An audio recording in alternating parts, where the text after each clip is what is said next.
मायावती का जो कहा है कि 2024 के लोकसभा चुनाव में कहीं न कहीं जहां पर मुस्लिम समाज को टिकट दिया गया उनसे वो खुश नहीं है। अब आगे की रणनीति है कि जब चुनाव होगा तो मुस्लिम समाज को सोच समझकर वो वोट करेंगे। मुस्लिम समाज के हमारे बीच नेता है, बातचीत करने का प्रयास करेंगे। बहुत बहुत स्वागत है हमारे चैनल पर आपका। काकोरी दंगल का बहुत बहुत शुक्रिया और आपका धन्यवाद। क्या कहना चाहेंगे? मायावती ने जिस हिसाब से बयान दिया है कि जो परिणाम आया है परिणाम से खुश नहीं है, वो कह रही हैं कि जब अगली बार जब चुनाव होगा तो मुस्लिम समाज को सोच समझकर टिकट दिया जाएगा। क्या सारी जिम्मेदारी मतलब मुस्लिम समाज मायावती को घरवा दिया क्या चुनाव इस बार? मायावती की अगर आप बात कर रहे हैं और आप मुसलमानों की बात कर रहे हैं तो मायावती जी का एक सूत्रिक कार्यक्रम होता है। कोई मायावती जी किसी को नेता के तौर पे टिकट नहीं देते कि ना वो पदाधिकारी के तौर पे टिकट देते हैं, वो सिर्फ पैसों का टिकट देते हैं। जिससे पैसा लेती हैं उसको टिकट देती हैं। और उससे पहले इन्होंने 22 के चुनाव में भी यही बात कही थी मायावती जी ने। क्या मुसलमानों ने बसपा को जिताने का ठेका तो ले नहीं रखा है? ना मायावती जी ने मुसलमानों को कोई दे रखा है। और आज जिस तरीके से उन्होंने एक बयान दिया था मायावती जी ने कि मुस्लिम तो कट्टरपंथी होते हैं, मुस्लिम जो है कट्टरपंथी होते हैं, तो जब तुम्हारी समझ में आता है कि कट्टरपंथी होते हैं तो फिर आपसे जो टिकट मांगने कोई तो जाता नहीं है। आपको ज़रूरत रहती है तो आप पैसा लेकर के टिकट देती हैं। बात रही जहाँ तक मुसलमानों की, तो मुसलमान हमेशा से जब से समाजवादी पार्टी का बनी है और जिसके मुखिया नेताजी हुआ करते थे मरहूम मुलायम सिंह यादव साहब, उनके ज़माने से कांग्रेस को छोड़ने के बाद में देश का नहीं उत्तर प्रदेश का खास करके मुसलमान जो है वो समाजवादी पार्टी और माननीय नेताजी के कंधे से कंधा मिला करके हमेशा चला। इसी वजह से एक ज़माने में नेताजी ने जब 3 बार मुख्यमंत्री उत्तर प्रदेश के बने तो मुसलमानों की बदौलत ही बने। मुसलमान समाजवादी पार्टी को एक तरफा वोट दे करके किया। तो मायावती जी का जो डर सता रहा था, और मायावती जी तो आज भाई 19 में समाजवादी पार्टी से गठबंधन करने के बाद में उत्तर प्रदेश के अंदर उनके 10 सांसद हुआ करते थे, लेकिन उन्हीं जो मुस्लिम सांसद थे, मुस्लिम लीडर थे बसपा में, उनको सबको इन्होंने किनारे कर दिया। क्योंकि मायावती की तानाशाही और हिटलरशाही की वजह से मुसलमानों ने धीरे धीरे करके इनसे किनारा कस कर लिया। समाजवादी पार्टी की चाहे नेताजी रहे हों या माननीय अखिलेश यादव जी रहे हों, इनकी करनी और कथनी में कोई फ़र्क नहीं है। और जब 2024 का चुनाव आया तो मायावती जी जेल जाने के डर से इन्होंने इंडिया गठबंधन से अपना गठबंधन नहीं किया, क्योंकि ये भाजपा की बी टीम है। क्योंकि भारतीय जनता पार्टी को पूरी तरीके से मायावती जी की मंशा ये थी कि सरकार बनवाने की थी, तो इन्होंने ज़्यादा से ज़्यादा भाजपा के कहने से मुसलमानों को 20-21 मुसलमानों को इन्होंने टिकट दिया पैसा लेकर के। वो इसमें एक लखनऊ भी शामिल है। लेकिन उत्तर प्रदेश का मुसलमान खास करके इंडिया गठबंधन के साथ में पूरी तरीके से एक तरफा होकर के गठबंधन को वोट दिया, जिसका नतीजा आज आप देख रहे हैं। उत्तर प्रदेश के अंदर समाजवादी पार्टी और इंडिया गठबंधन, और जो अखिलेश जी ने एक पीडीए का नारा दिया था, पिछड़ा दलित अल्पसंख्यक, इन सबको मिला करके जो एक ढांचा तैयार किया, उस ढांचे का नतीजा है जो आज उत्तर प्रदेश के अंदर समाजवादी पार्टी के 37 सांसद जीते हैं और 6 सांसद कांग्रेस पार्टी के। क्योंकि 2019 में मात्र उत्तर प्रदेश के अंदर कांग्रेस पार्टी से एक सांसद रायबरेली से मोहतरमा सोनिया गांधी साहिबा थे और 5 सांसद समाजवादी पार्टी के थे। तो 5 सांसदों की जगह पे उत्तर प्रदेश की जनता ने 37 सांसद समाजवादी पार्टी के झोली में डाले और 6 सांसद कांग्रेस की झोली में डाले। इंडिया गठबंधन के नेता चाहे राहुल गांधी जी हों या अखिलेश जी हों, चाहे ममता बनर्जी हों या तेजस्वी जी बिहार में हों, सब बिल्कुल ईमानदारी से देश की आवाम के साथ में कंधे से कंधा लगा करके खड़े हैं। और उसी आवाम ने इंडिया गठबंधन पर भरोसा किया, जो आज 235-40 सीट आई हैं उत्तर प्रदेश देश के अंदर इंडिया गठबंधन को।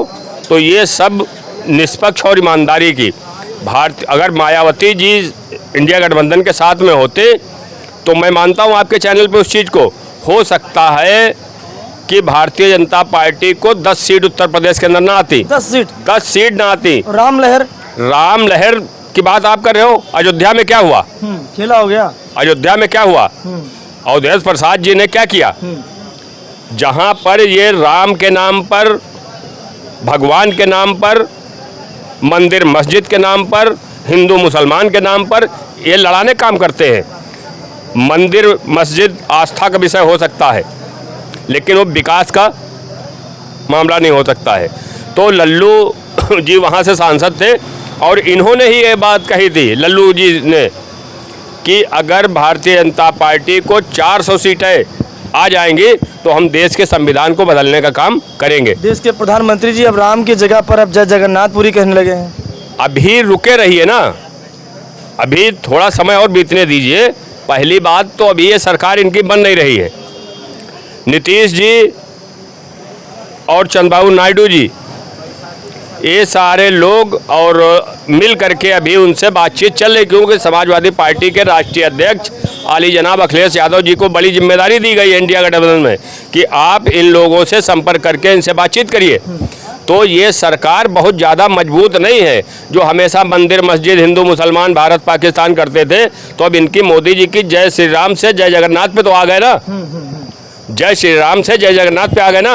तो अभी इनके पास यही एक मौजूद है। सकता है कि राम की जी के बाद जगन्नाथ का आशीर्वाद लग जाए मोदी जी पर, कुछ दिन और कट जाए। देखिए, काठ की हांडी बार बार नहीं चढ़ती है।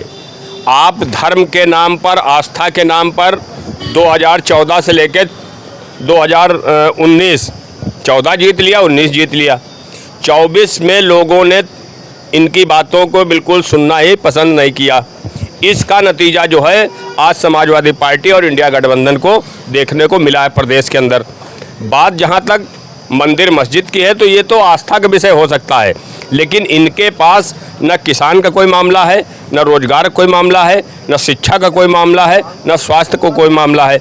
इस वजह से देश की आवाम आज ये चाह रही है कि हमें शिक्षा मिले, रोजगार मिले और सुरक्षित रहें। अच्छा, ये बताइए, अभी देश में चुनाव हुआ, तकरीबन पूरे देश में 1 तारीख को चुनाव समाप्त हो गया था। उसके बीच में जो टीवी चैनल पर सर्वे दिखाए जा रहे थे, जो आंकड़े दिखाए जा रहे थे, कहीं ना कहीं खासतौर पर उत्तर प्रदेश की बात की जाए तो 11 से 12 सीटें आप लोगों को दिखाया जा रहा था। वो जब सर्वे देख रहे थे, वो जो आंकड़े देख रहे थे, तो चेहरे पर मायूसी तो आ गई होगी कि हम तो हार गए। नहीं, एक देखिए, अब आप, ये वही गोदी मीडिया थी जिसको समाजवादी पार्टी ने चिन्हित किया था और मोदी सरकार ने 11 अरब रुपया लेकर के, मैं साक्ष्य दूंगा, अखबार की कटिंग है मेरे पास, 11 अरब रुपया ये जो गोदी मीडिया को दे करके ये जो आंकड़े और एग्जिट पोल दिखवाने का काम किया जा रहा था कि देश की आवाम पूरी तरीके से बलगला जाए कि सरकार तो मोदी जी की बनेगी, कोई दूसरा नहीं बना पाएगा। लेकिन जब गणना शुरू हुई, 3 दिन तक की गोदी मीडिया ने पूरी तरीके से पानी पी करके मोदी मोदी मोदी कर रहे थे। आज इनकी आवाज़ कहीं से आ रही? 4 तारीख 7 तारीख हो रही है, गोदी मीडिया की भाषा कैसे चेंज हुई? चेंज है, भाषा नहीं चेंज है। तो इनको पैसे के नाम पर जो भी कहलाना है, गोदी मीडिया को पैसा दो, क्योंकि ये जिसकी खाएंगे उसकी बजाएंगे।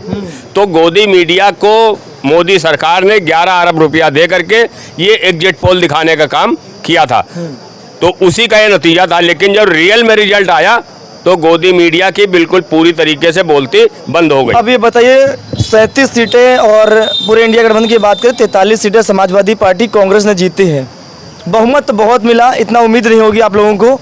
अब 27 की तैयारी को क्या माहौल है?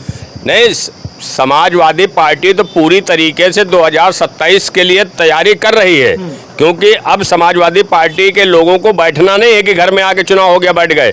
अब ये एक एक पदाधिकारी की जिम्मेदारी बनती है कि अपने क्षेत्र में, अपने गांव में, अपने कस्बे में, अपने शहर में, अपने बूथ पे पूरी मजबूती से जनता को जागरूक करके समाजवादी पार्टी के पक्ष में काम करने की ज़रूरत है। और जहाँ तक आप बात जो कह रहे हैं कि इतनी उम्मीद, समाजवादी पार्टी इंडिया गठबंधन उत्तर प्रदेश के अंदर कम से कम 16-17 सीटें ऐसी रहीं जहां पर बहुत कम मार्जिन से, और ये सिर्फ बसपा की वजह से हारे हैं।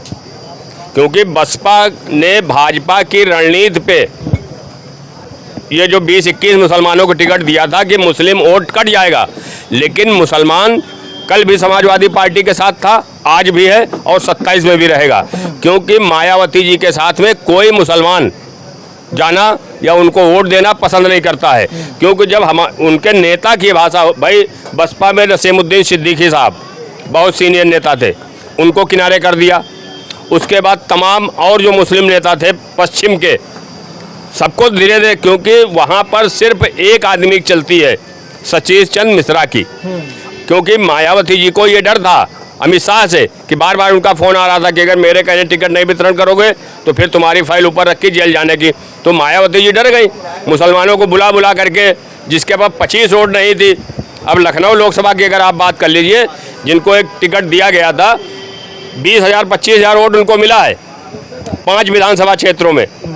तो उनको चुनाव, किसी को भाई चुनाव लड़ने से कोई पाबंदी तो है नहीं, लेकिन मायावती जी की और बीजेपी की ये मंशा थी कि मुसलमानों को जितना टिकट देंगे तो मुसलमान जो इंडिया गठबंधन में वोट जाएगा ये बसपा की तरफ आ जाएगा। लेकिन मुसलमान जागरूक हो चुका है सिर्फ और सिर्फ अखिलेश यादव जी की नीतियों से, क्योंकि जब जब सरकार बनी तो नेताजी से लेकर के अखिलेश यादव जी तक मुसलमानों का पूरी तरीके से, चाहे सरकार में हिस्सेदारी रही हो या सामाजिक कार्यों में रही हो, सब में अखिलेश जी ने और नेताजी ने बराबर मुसलमानों को सम्मान किया। इस वजह से आज प्रदेश का मुसलमान जो है वो समाजवादी पार्टी और इंडिया गठबंधन के साथ कंधे से कंधा मिला के खड़ा है।